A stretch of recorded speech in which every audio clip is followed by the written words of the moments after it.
السلام علیکم D reader and listeners, Urdu novels library میں آپ کا ڈھیر سارا ویلکم۔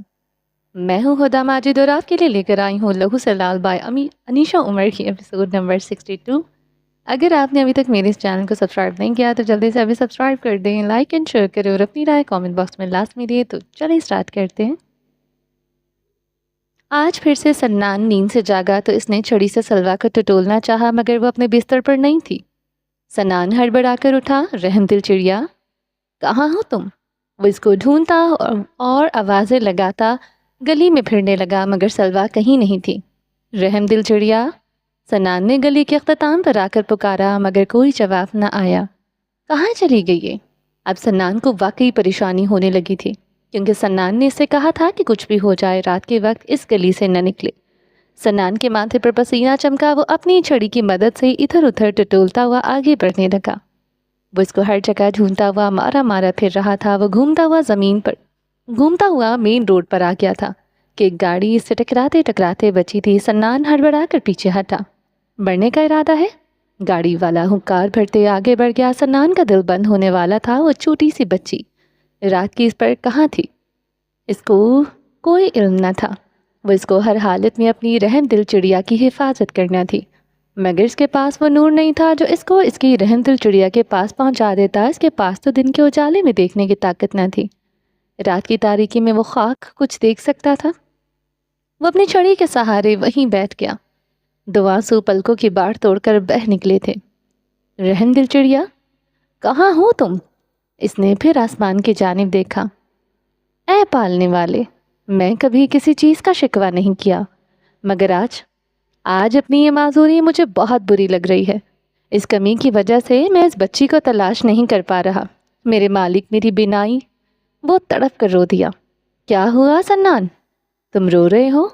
اس کو اپنے کندھے پر ایک چھوٹا سا ہاتھ محسوس ہوا تو سنان کرنٹ کھا کر مڑا اور اٹھ کھڑا ہوا۔ اس نے بے یقینی سی کیفیت میں ہاتھ بڑھا کر سلوا کے بال چھوئے۔ تم کون ہو؟ میں سلوا بنت علی۔ اس نے چہک کر اپنا تعارف کروایا تو سنان کی جان میں جان آ گئی۔ کہاں چلی گئی تھی تم؟ وہ اپنی ڈھال سا تھا۔ میں فلافل لینی۔ اس نے چہک کر ایک لفافہ سنان کی جانب بڑھایا۔ سنان کا دماغ گھوم کر رہ گیا۔ تم پاگل ہو؟ رات کی اس پہر کہاں گئی تھی؟ وہ اب باقاعدہ غصہ ہوا تھا۔ نہیں سنان، تم پاگل ہو۔ وہ اس کا ہاتھ تھامے چل دی، وہ بھی ساتھ ساتھ چل پڑا۔ اس کو غصہ تھا، غم تھا، مگر سلوا کی باتوں نے اس کے غصے کو جاگ بنا دیا تھا۔ تمہیں پتا ہے جس ریڑھی والے سے میں فلافل لیا تھا وہ بہت مہنگا تھا، کیونکہ وہ ایریا سیاحت کے لیے آنے والے کا مسکن ہے۔ سیاح والے وہاں سے گزرتے ہیں، اس لیے وہ آدمی مہنگی چیزیں بیچتا ہے۔ اب تم خود ہی دیکھو، میں نے دوسرے محلے سے فلافل خریدا تو اس کی قیمت بس 10 اغورت تھی۔ سلوا نے چہک کر بتایا تو سنان ٹھٹکا۔ کیا 10 اغورت؟ ہاں بس 10 اغورت۔ پھینک دو اس کو۔ سنان نے افسوس سے سر جھٹکا۔ مگر کیوں سنان؟ کیونکہ یہ خراب ہے، وہ تعصب سے بولا۔ وہ لوگ واپس گلی کے نکڑ تک آ گئے تھے۔ مگر یہ سستا ہے۔ سلوا نے سنان کو اس کی جگہ بٹھا کر لفافہ کھولا تو بدبو کا بھبوکا اس کی ناک سے ٹکرایا۔ یہ واقعی خراب ہے۔ سلوا نے ناک بند کی اور لفافہ جلدی سے بند کیا۔ یعنی میں نے وہ 10 اغورت بھی ضائع کر دیے؟ اس کو اب رونا آ رہا تھا۔ پیسے اس کی کمزوری تھے۔ اس کو بنت علی اور سلوا بنت علی کو اپنے کمائے ہوئے پیسوں سے عشق تھا۔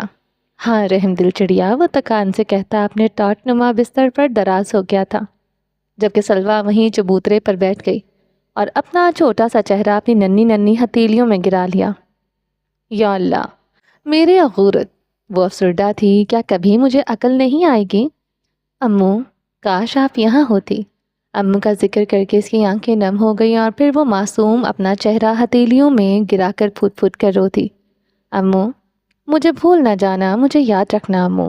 اس نے تڑپ کر چاند کو دیکھا، جیسے چاند کے ذریعے اپنی ماں کو پیغام بھیج رہی ہوں۔ امو، ایک دن میں بہت سارے پیسے کما لوں گی، میں پھر تمہارے پاس آؤں گی اور تمہیں اور یوسف کو بھی یہاں سے لے آؤں گی امو۔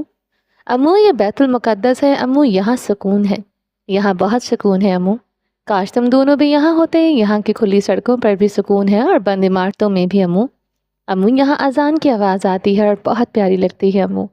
وہ چاند کو دیکھ کر مانو کوئی خط لکھ رہے تھے۔ میں جانے کتنی دیر وہ چاند کے ذریعے اپنی ماں سے باتیں کرتی رہی اور وہیں کروٹ کے بل لیٹ گئی۔ اس نے ایک ہاتھ کا تکیہ بنایا اور وہیں سو گئی۔ رات کا پچھلا پہر تھا جب ابراہیم کے موبائل پر رنگ ہوئی۔ اس نے ہاتھ بڑھا کر سائڈ ٹیبل سے اپنا بجتا ہوا موبائل اٹھایا تو عاصم کی کال تھی۔ ابراہیم نے وقت دیکھا تو رات کے 2 بج رہے تھے۔ اس کی فلائٹ 3:30 بجے کی تھی۔ عاصم یقیناً اس کو جگانے کے لیے کال کر رہا تھا۔ ابراہیم نے گردن موڑ کر دیکھا تو صفا موبائل کے رنگ سے ذرا سا کسمس آئی تھی۔ ابراہیم نے کال کاٹ دی اور میسج باکس اوپن کیا۔ بس تھوڑی دیر تک نکل رہا ہوں، تم گاڑی لے آؤ۔ اس نے میسج بھیجا اور موبائل سائڈ ٹیبل پر ہی پٹک دیا۔ اس نے اپنی آنکھیں رگڑیں اور بار پھر سے صفا کا پرنور سا چہرہ دیکھا۔ اس کے سنہری بال اس کے چہرے سے ہٹائے اور اس کی پیشانی چومتا ہوا اٹھ گیا۔ وہ سو رہی تھی۔ وہ تیار ہو کر واپس آیا اور آ کر پیپرز اپنی ہینڈ کری میں رکھنے لگا۔ وہ کوشش کر رہا تھا کہ کم سے کم آواز پیدا ہو تاکہ صفا کی نیند نہ ٹوٹے، ورنہ اس کے سامنے یوں جانا اس کو سوچ کر ہی کچھ ہوا تھا۔ اس نے 15 منٹ میں ہی اپنی تیاری مکمل کر لی۔ وہ بنا چاپ کیے یاقوت اور مرجان کے کمرے میں پہنچا۔ وہ دونوں سو رہے تھے۔ اس نے دونوں کے ماتھے پر باری باری بوسہ دیا اور ان کے لحاف درست کرتا باہر آ گیا۔ اس کا رخ اب دینا کے کمرے کی جانب تھا، مگر یوں زہرا کی موجودگی میں آدھی رات کو دینا کے کمرے میں جانا۔ ابراہیم کے قدم وہیں ساکت ہوئے اور وہ پلٹ آیا۔ ابھی اس نے دروازہ کھولا ہی تھا کہ کوئی پوری قوت سے آ کر اس کے سینے سے ٹکرایا۔ ابراہیم لڑکھڑا کر رہ گیا۔ صفا نے ہجانی کیفیت میں اس کی جانب دیکھا۔ صفا کا چہرہ پسینے اور آنسوؤں سے تر تھا۔ اس کے بال بکھرے ہوئے اور پاؤں ننگے تھے۔ صفا، کیا ہوا؟ ابراہیم نے نرمی سے اس کا چہرہ تھام کر پوچھا، مگر وہ بس روئی جا رہی تھی۔ یہاں آؤ۔ وہ اس کو لیے بیڈ پر آیا، اس کو بٹھایا اور جگ سے پانی کا گلاس نکال کر دیا۔ صفا نے اس کا ہاتھ چھٹک دیا۔ مجھے نہیں پینا، وہ ہچکیوں کے بیچ بولی تو ابراہیم اس کے ساتھ ہی ٹک گیا۔ ہوا کیا ہے؟ کوئی برا خواب دیکھ لیا؟ وہ تیار سا تھا۔ اس کی کلون کی مہک صفا کو قریب سے محسوس ہوئی تھی۔ وہ آج پھر سے وہ اس کلون کی مہک کو آخری بار اپنی سانسوں میں اتار رہی تھی، فی الحال تب تک کے لیے جب تک وہ واپس نہیں لوٹ آتا۔ مجھے لگا مجھے بنا بتائے ہی چلے گئے، اس نے سسکتے ہوئے ناک پونچھی۔ میں دینا کو دیکھنے گیا پھر لوٹ آیا۔ زہرا کے ہوتے ہوئے یوں کمرے میں جانا اچھا نہیں لگا۔ ابراہیم نے اس کے گرد بازو پھیلاتے اس کو قریب کیا۔ مگر آپ نے مجھے جگایا ہی نہیں، اور پتہ ہے اگر میں نہ جاگتی تو آپ نے ایسے ہی چلے جانا تھا۔ وہ سوں سوں کرتی اس کے ناراض ہوئی۔ ابراہیم اس کی بات پر خاموش رہا تو صفا نے جھٹکے سے اس کی جانب دیکھا۔ وہ بے چارگی سے اس کی جانب دیکھ رہا تھا۔ یعنی آپ سچ میں مجھ سے ملے بنا جانے والے تھے؟ حیرت اور صدمے سے اس کی آنکھیں پھیل گئیں۔ ابراہیم نے نگاہ پھیر لی، ادھر دیکھیں۔ صفا نے اس کا چہرہ اپنے سامنے کیا۔ اچھا نا، نہیں جا رہا۔ وہ اس کی ڈبڈبائی سرمئی آنکھیں صاف کرتا بولا، تو پھر جگایا کیوں نہیں مجھے؟ ویسے ہی سوچا جاتے وقت اٹھا دوں گا۔ وہ صاف ستھرا جھوٹ بول گیا۔ وہ اس کو سوتے ہوئے چھوڑ کر جانے والا تھا۔ صفا نے آنکھیں صاف کی۔ میں دینا کو لے کر آتی ہوں۔ وہ کچھ یاد آنے پر اٹھ کھڑی ہوئی۔ ابراہیم نے تعصب سے اس کو دیکھا اور پھر اٹھ کر ایک بار پھر سے اپنا سامان دیکھنے لگا۔ موبائل پر عاصم کا میسج آیا، وہ آ چکا تھا۔ کچھ دیر میں صفا دینا کو اٹھائے ابراہیم کے پاس آئی۔ دینا سوئی جاگی سی تھی۔ میری پرنسس۔ ابراہیم نے دینا کو اٹھایا اور پیار کیا، اپنا اور میری پرنسس کا خیال رکھنا کہتے ہوئے وہ اس کو بھی حصار میں لے گیا۔ صفا نے بے بسی سے اس کا چہرہ دیکھا اور ہاں، میرے جانے کے بعد خبردار جو روئی تو میں نے ماما سے پوچھ لینا ہے صفا۔ ابراہیم نے تنبیہ کی۔ آپ تو چھوڑ کر جا رہے ہیں، پھر آپ کو کیا پیچھے والے رو کر مر جائیں یا سسک کر؟ پاگل مت بنو، پلیز جلدی واپس آ جائیے گا۔ وہ پھر سے رنجیدہ ہوئی۔ اف، میں تو حیران ہوں، اوورسیز پاکستانیوں کے لیے قسم سے جگرا ہے لوگوں کا، کیسے ہر سال اپنے بیوی بچوں کو چھوڑ کر جاتے ہیں۔ وہ تعصب سے بولا تو صفا نے سر اٹھا کر دیکھا۔ ان لڑکیوں کی جانب بھی دیکھو جن کی ابھی مہندی ہی نہیں اتری ہوتی اور ان کے شوہروں کی چھٹی ختم ہو جاتی ہے اور وہ اپنی دلہنوں کو چھوڑ کر بیرون ملک چلے جاتے ہیں۔ کیا ہر بار تلخ حقیقتیں بتانا ضروری ہوتا ہے؟ وہ منہ بسور گئی۔ ہاں، کیونکہ ویسے تمہیں سمجھ نہیں آتی، آ جاتی ہے اگر پیار سے بتائیں۔ سمجھ تو ایسے بھی نہیں آتی تمہیں، کرتی وہی ہو جو مرضی ہوتی ہے۔ وہ سر چھٹک کر اس کو مزید اپنے قریب کر گیا۔ ارے جواد، آپ کب آئے؟ تائی جان سیڑھیاں اترتی دکھائی دیں تو تایا جان کے ساتھ بیٹھی آیت گھبرا گئی۔ ابھی تھوڑی دیر پہلے مجھے جگا دیتے، کھانا گرم کر دیتے۔ وہ پاس آئی، میرے آنے سے پہلے ہی میری بیٹی کر رہی تھی کھانا گرم، اس لیے ہم دونوں نے ہی کھا لیا، انہوں نے بتایا تو آیت کے چہرے کا رنگ فک ہوا۔ وہیں تائی جان نے اس کو ایک گھوری سے نوازا۔ ارے آیت بیٹا، آپ کو بھوک لگ رہی تھی تو مجھے بتا دی، آپ تو جانتے ہیں ساری رات یہ گیمز کھیلتی رہتی ہے، پھر آدھی رات کو اس کو بھوک لگ جاتی ہے۔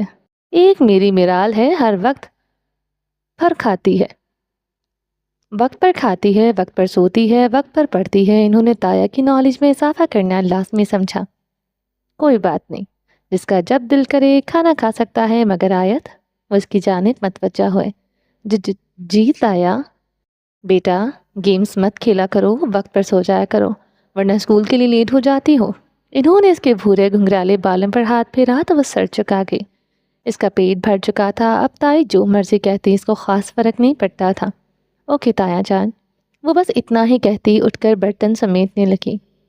رہنے دو، تمہاری تائی جان کر لیں گے، تم جا کر سو جاؤ، انہوں نے شفقت سے کہا تو آیت نے ایک نظر تائی کو دیکھا جو اس کو کھا جانے والی نظروں سے گھور رہی تھی۔ ہاں تم جاؤ، میں کر لوں گی، تائی نے ایک لفظ چبا چبا کر ادا کیا تو آیت وہاں سے چلی گئی۔ وہ جب سے مینشن میں آئی تھی بے ہوشی کی حالت میں تھی۔ بابا، اس کمرے سے کسی کی گھٹی گھٹی سی آوازیں آ رہی تھی۔ نہیں پلیز بابا نہیں، وہ چیخ اٹھی تھی۔ رات کے پچھلے پہر اس کی آنکھ کھلی تھی، اس نے ہڑبڑا کر ادھر ادھر دیکھا۔ وہ اس وقت کمرے میں تھی مگر یہ گیسٹ روم نہیں تھا۔ اینا کو جلد ہی سمجھ آ گئی تھی یہ کس کا کمرہ ہے۔ اگر مشن پر نہیں جانا تو یہ سب کیا ہے؟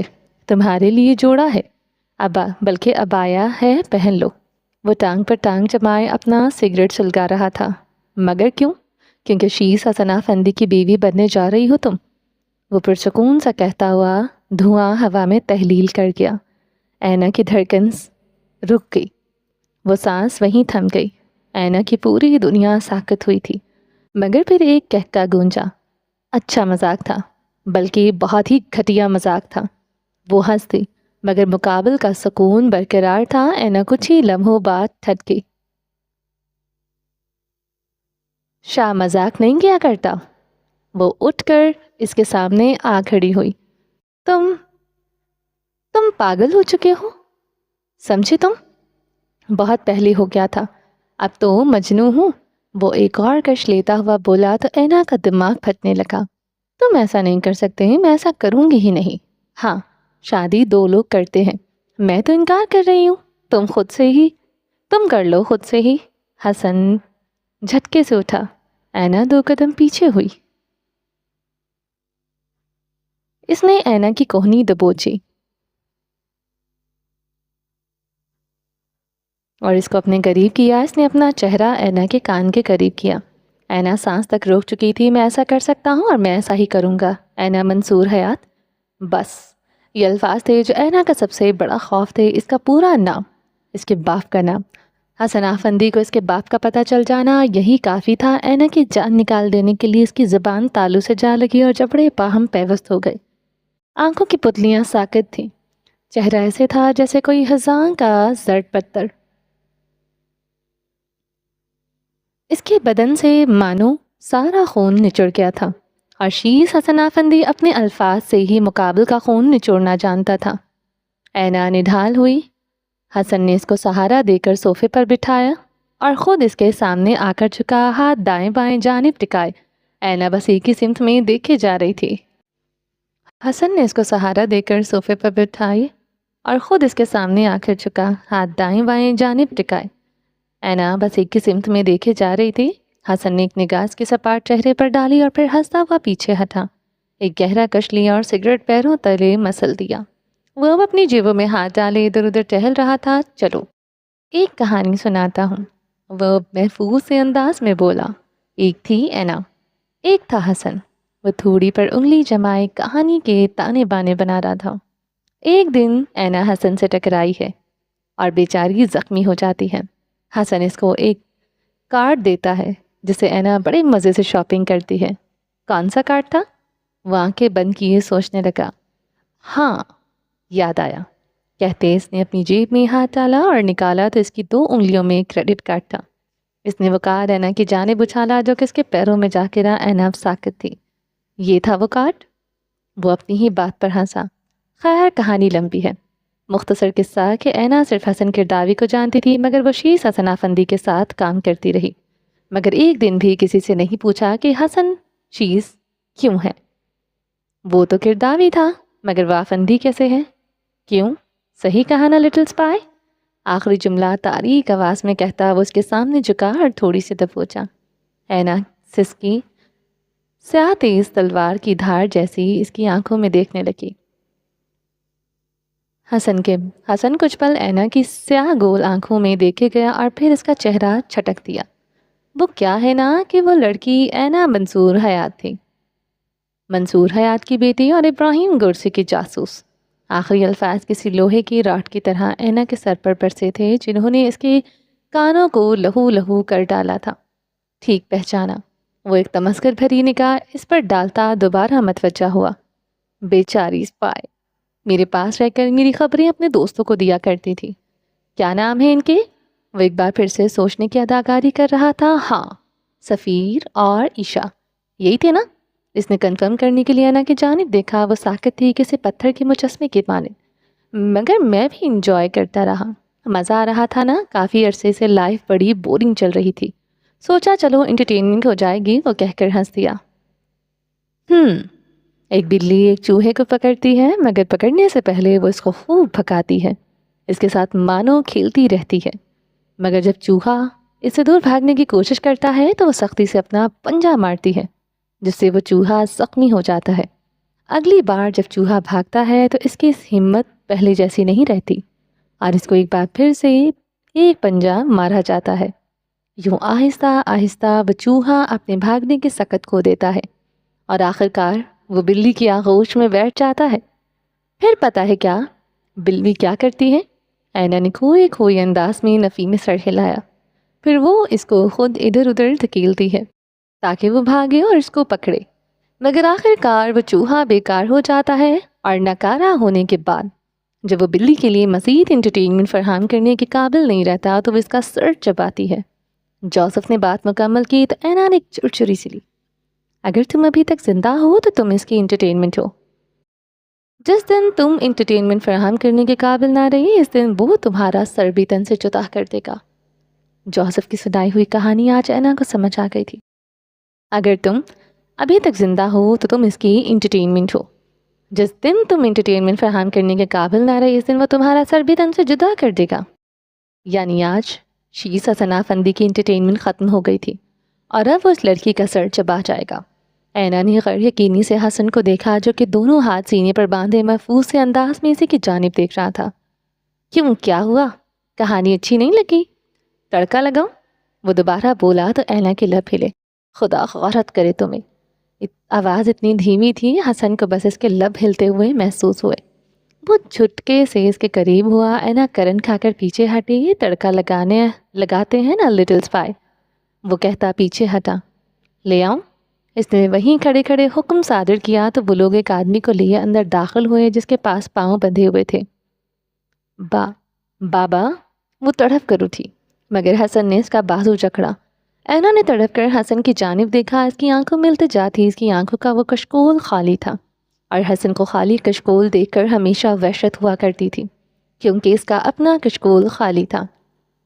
یہاں سے وہاں تک کا فاصلہ مسز آفندی طے کر سکتی ہے، نہ کہ اینا منصور حیات۔ اس نے اپنی شرٹ بہت ہی نارمل انداز میں بتائی تو اینا نے بھی یقینی سے اس کی جانب دیکھا۔ سوچ لو، ماں باپ کا قرض بہت بڑا ہوتا ہے۔ اگر آج تمہارا باپ تمہاری ہر ٹرمنگ کے باعث مر گیا تو خود سے نگاہیں کیسے ملا پاؤ گی؟ وہ افسوس سے اس کی جانب دیکھ رہا تھا۔ اینا کا دل کیا اس شخص کا سینہ چیر دے، اور جیسے ہی ان ہڈیوں کے پنجرے کے پیچھے دل نامی چیز ہے بھی یا نہیں۔ اینا نے بیڈ سے پاؤں نیچے اتارے اور خود کو گھسیٹتے ہوئے باہر لائی۔ وہ سیڑھیاں اتری تو اس کو وہ صفاق سامنے ہی نظر آ گیا تھا۔ صوفے پر نیم دراز اینا کی آنکھوں میں ایک پل کے لیے خون اتر آیا تھا۔ وہ دبے پاؤں سیڑھیاں اتری اور آ کر ایک گلدان اٹھایا اور دبے پاؤں چلتی ہوئی آ کر حسن کے عقب میں کھڑی ہوئی۔ اس نے وہ گلدان ہوا میں بلند کیا، مگر اس شخص کا چہرہ وہ اس کے چہرے کو کچل نہیں سکتی تھی۔ وہ چہرہ تو اینا کی آنکھوں کا نور تھا، وہ شخص اس کی محبت تھا، وہ شخص اس کا عشق تھا، وہ عشق ممنوع تھا، وہ شخص اس کے لیے شجر ممنوع تھا، جس کا پھل کھا لینے کے بعد ذلت اس کا مقدر ٹھہرتی، جس کو ٹھکرا دینے پر وہ فنا ہو جاتی۔ اینا منصور حیات کے ہاتھ لرز گئے، وہ اس شخص پر وار کرنے میں ناکام ٹھہری۔ وہ آج اپنے فرض کے پہلے امتحان میں ناکام ٹھہری تھی، اور اس کی ناکامی کا باعث تھا عشق ممنوع۔ ایک آنسو پلکوں کی حدود سے نکلتا ہوا بہہ گیا اور حسن کے عارض کی زینت بن گیا۔ وہ بند آنکھوں سے مسکرا دیا، خدا غارت کرے تمہیں۔ اینا کے ہاتھ سے وہ گلتان گر گیا۔ صبح ہوئی تو منال نے صفا کے کمرے کا دروازہ کھٹکھٹایا، مگر اندر سے کوئی جواب نہ آیا۔ انہوں نے نرمی سے ڈور نوب گھمائی تو دروازہ کھلتا چلا گیا۔ وہ سامنے بیڈ پر اوندھے منہ گری تھی۔ منال نے تعصب سے اس کی جانب دیکھا اور جا کر اس کے پاس بیٹھی۔ انہوں نے صفا کے بالوں میں انگلیاں چلائیں۔ صفا، کیا ہوا؟ ان کے لہجے میں سے مامتا جھلک رہی تھی۔ وہ ایسی ہی تھی، محبت کرنے پر آتی تو مقابل کو بادشاہ بنا دیتی، اور اگر کوئی ان کے نگاہ میں کھٹکنے لگتا تو اس کو اسی کی اوقات ایک پل میں یاد دلا کر آسمان سے زمین پر پٹک دیتی تھی۔ مگر شکر ہے کہ صفا کے لیے ان کا دل صاف ہو چکا تھا۔ وہ ان کی محبتوں کی ہی حقدار ٹھہری تھی، ورنہ ان کا قہر برداشت کرنا صفا کے بس کی بات کہاں تھی۔ صفا، اٹھو بیٹا، بچے بھی تیار ہو رہے ہیں، کب تک یوں پڑی رہو گی؟ وہ جانتی تھی کہ وہ جاگ رہی ہے۔ صفا نے پلٹ کر ان کی جانب دیکھا تو اس کا چہرہ بھیگا ہوا تھا۔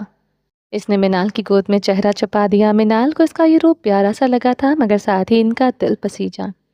میری بیٹی، یوں اداس نہیں ہوا کرتے، تم دعا کرو کہ وہ اپنے کام نپٹا کر جلدی واپس آ جائے۔ وہ اس کے سر پر بوسہ دیتی پیچھے ہٹی، مگر وہ مجھے بہت ڈرا رہے تھے۔ صفا نے بلاخر اپنا خوف ظاہر کیا تو منال کے ماتھے پر شکنیں پڑیں۔ کیا مطلب کہ وہ کہتے ہیں کہ ان کا کوئی مقصد ہے جو خون مانگتا ہے، اور وہ مقصد ان کا خون بھی مانگے گا۔ وہ ہچکیوں میں بولی تو منال کا چہرہ سفید پڑ گیا۔ بتائیں آنٹی، بھلا ایسا کون سا مقصد ہوتا ہے؟ صفا نے چہرہ نکال کر ان کی آنکھوں میں دیکھا۔ وہ بمشکل مسکرائی، مگر ان کی آنکھیں بھی بھیگ چکی تھیں، کیونکہ ابراہیم اکثر ایسی باتیں کیا کرتا تھا۔ وہ اس کو اس کی بلیک میلنگ سمجھتی تھی، مگر آج صفا کے منہ سے بھی وہی بات سن کر ان کا دل مٹھی میں آیا تھا۔ نہیں تو ایسا کوئی مقصد نہیں ہوتا بیٹا، جان بوجھ کر ستاتا ہے وہ تمہیں بس۔ انہوں نے صفا کا چہرہ صاف کیا تو وہ بھی کچھ مطمئن ہوئی۔ اب چلو اٹھو اور ناشتہ کرو۔ اور تم نے کالج نہیں جانا کیا؟ نہیں، مجھے کہیں نہیں جانا۔ وہ بچوں کی طرح ان کی گود میں دوبارہ چہرہ چھپا گئی۔ اور تم نے کالج نہیں جانا کیا؟ نہیں، مجھے نہیں جانا۔ وہ بچوں کی طرح ان کی گود میں دوبارہ چہرہ چھپا گئی۔ منال اس کی اس حرکت پر مسکرا کر رہ گئی۔ اچھا، کل سے شروع کر دینا، ابھی اٹھو، بچے بھی تمہارا پوچھ رہے تھے۔ کیا مرجان نے پوچھا میرا؟ صفا نے نہ جانے کیوں سر اٹھا کر پوچھا۔ منال نے اچھمبے سے دیکھا۔ مرجان تو تیار ہو رہا تھا، یاقوت نے تمہارا پوچھا، اور ڈینا کا تمہیں پتہ ہے شفا کر رہی تھی۔ وہ بھی ذرا کھو گئی، کیونکہ بچے کچھ دنوں سے مرجان اور صفا زیادہ وقت ساتھ نہیں گزارتے تھے۔ اب اٹھو، ویسے تو ماں بنتی ہو ان کی، اور آج خود بچی بنی ہوئی ہو۔ انہوں نے سنبھلتے ہوئے اس کو ڈپٹا تو صفا بھی چہرہ پونچھتی اٹھ بیٹھی۔ اپنی ذمہ داریاں سنبھالو، یہ تمہارا گھر ہے، یہاں کون کیا کرتا ہے ہر چیز پر نظر رکھا کرو۔ وہ ذرا رازداری سے بولیں تو صفا ٹھٹکی۔ کس کے بارے میں کہہ رہی ہیں؟ اور کون؟ یہ زہرا مجھے بہت عجیب سی لگنے لگی ہے، عجیب پراسرار سی ہے۔ وہ دوبارہ رازداری سے گویا ہوئیں تو صفا نے منہ پر ہاتھ رکھ کے مسکراہٹ دبائی۔ مجھے لگا پتہ نہیں کیا ہو گیا۔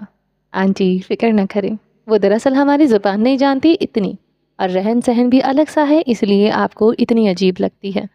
صفا نے ان کی بات ہوا میں اڑا دی۔ خیر پھر بھی ذرا دھیان رکھا کرو۔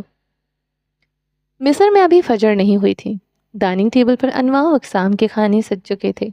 ملازمین نے آج خاص اہتمام سے کھانا تیار کیا تھا۔ وہ سب اس وسیع میز پر کھانے کی ڈشز سجانے کے بعد ہاتھ باندھے معطب سے کھڑے تھے کہ وہ سیڑھیاں اترتا دکھائی دیا۔ وہ ایک سفید عربی جبے میں ملبوس تھا اور سر پر کفیہ باندھے نیچے اتر رہا تھا۔ اس کے کلون کی مہک نے پورے لاؤنج کو اپنی لپیٹ میں لے لیا تھا۔ وہ ورکنگ آور کے علاوہ جبہ پہننا پسند کرتا تھا، شاید دبئی میں ایک لمبا عرصہ گزارنے کے باعث اس کو عادت ہو گئی تھی، یا پھر شاید یہ اس کو شاہانہ محسوس کرواتا تھا۔ وجہ جو بھی تھی، وہ لباس میں ہمیشہ شاندار لگتا تھا۔ ایک ہاتھ میں چھوٹی سی سیاہ دانوں والی تصویر پکڑے وہ ڈائننگ ایریا میں آیا اور آ کر سربراہی کرسی پر براجمان ہوا۔ ایک نظر اس نے اس کی خالی میز کو دیکھا۔ آج سے 10 سال پہلے وہ میز پر بھری بھری سی بیٹھی تھی، جہاں شہرین اور شیش تھے، جہاں رحمان کرداوی اور حریہ رحمان بھی تھے۔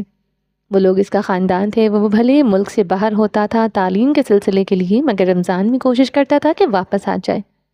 کہا کرتا تھا کہ رمضان اور عید یہ اللہ کے تحفے ہیں جو اپنوں کے ساتھ ہی انجوائے کیے جاتے ہیں، کیونکہ رشتے بھی خدا کے تحفوں میں شامل ہیں۔ یوں وہ سارے تحفے مل کر ایک دوسرے کو دوام بخشتے تھے۔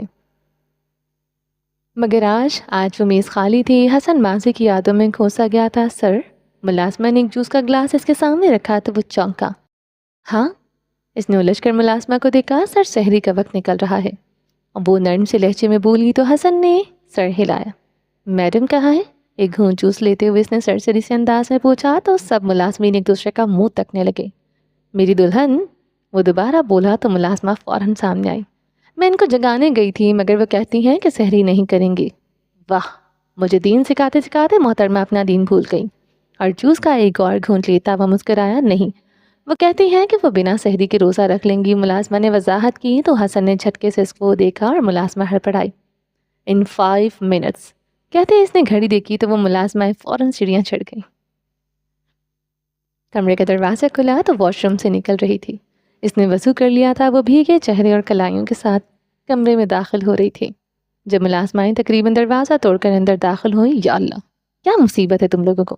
انسانوں والی کوئی حرکت نہیں کر سکتے تم لوگ؟ چھوڑو مجھے۔ اس سے پہلے کہ وہ اپنا جملہ مکمل کرتی وہ دونوں اس کو گھسیٹ کر لے جا چکی تھی۔ اینا کا اسکارف اس کے کندھے پر تھا، بال بکھرے ہوئے تھے اور ماتھے پر گیلی لٹیں جھول رہی تھی۔ وضو کرنے کے باعث لباس بھی بھیگا بھیگا سا تھا۔ سیڑھیوں سے اس کی چیخوں پکار برآمد ہوئی تو حسن نے اچنبے سے اس کی جانب دیکھا۔ ملازمہ اس کو ٹھیک 3 منٹ میں وہاں لے آئی تھی۔ انہوں نے اینا کو کرسی پر لا کر بٹھایا اور خود دوبارہ ہاتھ باندھے معتب سے کھڑی ہو گئی۔ What the hell is this؟ اینا مڑ کر پوری قوت سے دہاڑی تھی۔ ملازمائیں خاموش کھڑی تھی۔ اینا نے گردن پھیر کر سامنے بیٹھے شخص کو دیکھا جو کہ اطمینان سے بیٹھا جوس پی رہا تھا۔ اینا مٹھیاں بھیج کر رہ گئے۔ تم اس نے انگلی کھڑی کی مگر الفاظ منہ سے نکل نہیں رہے تھے۔ بعد میں لڑ لینا، سحری کر لو۔ وہ پرسکون صاحب ناشتہ کر رہا تھا۔ بھاڑ میں گئے تم اور بھاڑ میں گیا تمہارا کھانا۔ وہ ایک پلیٹ کو دھکیل کر اٹھ کھڑی ہوئی مگر ملازماؤں نے اس کے کندھوں سے پکڑ کر دوبارہ بٹھایا۔ اینا نے خونخوار نگاہ پر ڈالی۔ میری بیوی انسانی گوشت کھاتی ہے اس لیے بچ کر رہو اس سے۔ حسن نے ترچھی سی نگاہ ملازماؤں پر ڈالی جو لوگ ہاتھ باندھے پیچھے کھسک گئیں۔ بیوی؟ مائی فٹ۔ اینا نے ایک فوٹ اٹھا کر حسن کی جانب اچھالا جس کو اس نے بنا دیکھے ہی کیچ کر لیا۔ اینا دانت بھینچ کر رہ گئی۔ بابا کہاں ہے؟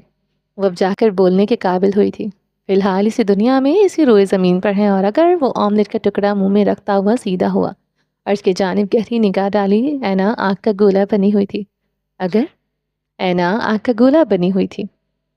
اینا نے اس کو خاموشی سے دیکھا تو بات جاری رکھی۔ اگر تم مجھ پر یوں ہی قاتلانہ حملے کرتی رہی تو ضرور اس روئے زمین سے ان کا رزق اٹھ سکتا ہے۔ وہ پرسکون سا کہتا اپنا کافی کا کپ اٹھا کر لبوں سے لگا گیا۔ اینا کا دل بند ہوا۔ تم اتنے گھٹیا کیوں ہو؟ اینا روندی ہوئی آواز میں بولی تو حسن نے ایک ترہم بھری نگاہ پر ڈالی۔ کیوں تمہارے اندر انسانیت نامی چیز نہیں ہے حسن؟ کیوں؟ آخر کیوں تم ایسے ہو؟ اینا کی حلق کی رگیں بیٹھ چکی تھیں۔ اس کے سوکھے حلق میں اس وقت خراشیں پڑ چکی تھی۔ وہ بے چان سی ہو کر میز پر ہی سر ٹکا گئی۔ وہ یوں ہی بیٹھا رہا، بے تاثر، سرد، بے جان۔ بچے ریڈی ہو گئے؟ صفا مرجان اور یاقوت کے کمرے کی جانب بڑھ رہی تھی جب راستے میں زہرا سے ٹکرائی۔ وہ دینا کو لیے نیچے ہی اتر رہی تھی۔ ہاں ہو گئے۔ زہرا دینا کو اٹھائی نیچے اتری۔ صفا بھی نیچے ہی آ گئی تھی۔ وہ لوگ ناشتہ کر رہے تھے۔ کیسے ہیں میرے شہزادے؟ صفا ان کے عقب میں آئی اور ان دونوں کے گال چومتی ہوئی جا کر اپنی کرسی پر بیٹھی۔ سفیان صاحب اخبار فول کرتے اس کی جانب متوجہ ہوئے۔ منال بھی مسکرا دی۔ ٹھیک ہے، آپ کیسی ہیں؟ پوچھنے والا یاقوت تھا جبکہ مرجان بس سر جھکائے ناشتہ کر رہا تھا۔ میں بھی ٹھیک ہوں، وہ مسکرائی۔ کیا آج ہم شام کو آیت کی طرف چلیں؟ یاقوت نے جھجکتے ہوئے صفا سے فرمائش کی تھی۔ اس نے پہلی بار یوں فرمائش کی تو صفا خوشی سے مسکرائی۔ ہاں ضرور، کیوں نہیں؟ وہ تو خود آیت سے ملنا چاہتی تھی۔ کیا مرجان بھی چلے گا ساتھ؟ صفا نے اس کو مخاطب کرنا چاہا۔ مرجان نے سر جھکا ہی نفی میں سر ہلا دیا۔ صفا نے مایوسی سے یاقوت کی جانب دیکھا. چلے گا یہ بھی، ہم سب ہی جائیں گے. یاقوت نے کہا تو مرجان نے ایک گھوری یاقوت پر ڈالی. وہ کندھے اچکا گیا. آج یاقوت اچھے موڈ میں لگ رہا تھا. خیریت ہے؟ آج آیت کے گھر کی تیاری کس خوشی میں؟ منال نے بھی ہلکے پھلکے موڈ میں پوچھا تو یاقوت مسکرا کر ان کی جانب دیکھا. دادو، وہ دراصل کچھ دنوں سے اداس تھی تو سوچا اس کے ساتھ کچھ وقت گزار لیں. وہ صفا آنٹی کو بھی مس کرتی ہے مگر کہتے ہوئے یاقوت خاموش ہو گیا. مگر کیا؟ منال نے دلچسپی سے سنا. مگر وہ کسی سے ڈرتی ہے. یاقوت نے سر جھکائے بیٹھے مرجان کی جانب ترچھی سی نگاہ ڈالی تو وہ سب ہنس دیے. مرجان نے لب کھینچ لیے. وہ اپنی پریٹی لیڈی کو کسی سے بات نہیں سکتا تھا. نہ. سفیان کرسی بھی ہلکے پھلکے موڈ میں بولے تو وہ لوگ بھی ہنس دیے. میں ناشتہ کر چکا ہوں. اگر تمہارے چٹکلے ختم ہو گئے ہوں تو آ جانا، گاڑی میں ویٹ کر رہا ہوں میں. مرجان ایک نگاہ یاقوت پر ڈالتا اٹھ کھڑا ہوا. وہ سب مرجان کے رویے پر حیران ہوئے تھے. صفا اپنی جگہ سے اٹھی اور آ کر مرجان کے سامنے بیٹھی. اس کے یونیفارم کی نادیدہ شکنیں درست کیں اور اس کے ماتھے پر بال سیٹ کیے. مرجان نے حلق تر کیا. یہ عادت حوریہ کی تھی. اس کے دل میں ایک لہر سی اٹھی. ناراض ہو؟ صفا نے سرگوشی نما انداز میں پوچھا. مرجان گردن چکا گیا. وہ اپنے باپ کی طرح صفا ابراہیم کے سامنے خاموش ہو جایا کرتا تھا. میری چھوٹے سے کرش کو کیا ہوا؟ کیا میری کوئی بات بری لگی؟ صفا نے اس کے گالوں پر ہاتھ پھیرا. مرجان گردن چکائے کھڑا رہا. زہرا کی نگاہیں مرجان پر ہی ٹکی ہوئی تھی. اوکے، اگر مرجان گرسی کو پسند نہیں تو ہم آیت کے گھر نہیں جائیں گے. صفا نے اپنے سینے پر پتھر رکھا تو یاقوت نے مڑ کر دیکھا. مرجان نے فوراً چہرہ اوپر اٹھایا. صفا نے اس کی آنکھوں میں دیکھا. وہ آنکھیں خالی سی تھیں، بجھی بجھی سی.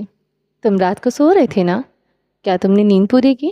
اب صفا واقعی پریشان ہوئی تھی. مرجان نے اس بات میں سر ہلایا. اوکے اب بتاؤ، ہم شام کو آیت کے گھر جائیں گے؟ وہ نگاہیں چرائے بولا تو صفا نے مسکراہٹ سمیٹی. اچھا، یہ تو اچھا ہو گیا کہ مرجان کو کوئی اعتراض نہیں. اور مرجان کے چھوٹے چھوٹے ہاتھ تھامتے ہوئے وہ تھی. مرجان نے ایک نگاہ صفا کے ہاتھوں میں موجود اپنے ہاتھوں پر ڈالی. مجھے کچھ پوچھنا ہے؟ وہ بولا تو اس کی آواز بمشکل صفا کی سماعت تک پہنچ پائی تھی. ہاں میری جان بولو. صفا نے پیار سے اس کے گال کو چھوا. زہرا جو کہ دینا کو ناشتہ کروا رہی تھی ٹھٹکی. وہ کیا کوئی اور بھی ہے جو دینا؟ زہرا کی بات پر سب لوگ چونکے. صفا نے مڑ کر دیکھا تو دینا کے کپڑے پر جوس گر گیا. سوری، میں اس کو چینج کروا کے آئی. وہ معذرت کرتی اٹھی اور ایک تنبیہی نگاہ مرجان پر ڈالی. صفا دوبارہ مرجان کی جانب متوجہ ہوئی. ہاں بولو، کیا پوچھ رہے تھے؟ کچھ نہیں، وہ کہتا ہوا وہاں سے چلا گیا. صفا وہیں بیٹھی رہ گئی خالی ہاتھ. چلیں جب باقی کا نیکسٹ ایپیسوڈ میں کنٹینیو کریں گے. امید ہے آپ کو یہ ایپیسوڈ پسند آئی ہوگی. چینل کو سبسکرائب نہیں کیا تو جلدی سے بھی سبسکرائب کر دیں. لائک اینڈ شیئر کریں اور اپنی رائے کامنٹ باکس میں لازمی دیں. اپنا ڈھیر سارا خیال رکھیے گا. تو یاد رکھیے گا. ملتے ہیں نیکسٹ ایپیسوڈ کے ساتھ. تب تک کے لیے اللہ حافظ.